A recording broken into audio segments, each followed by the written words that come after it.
How to check Spotify Wrapped 2022. That's what I will show you in this video.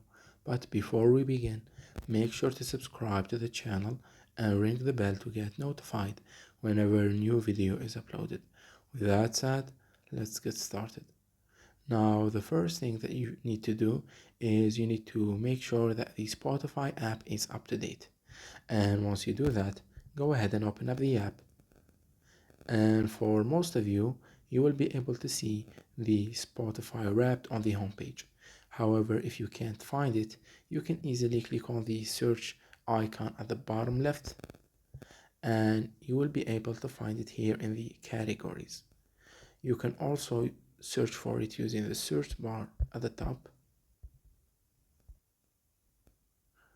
knowing that both options will lead you to the same page right here for you to use as you want. It's that easy and simple. So that was it for this video.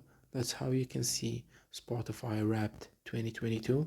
If you have any questions, please leave them in the comment section down below. With that said, see you in the next video.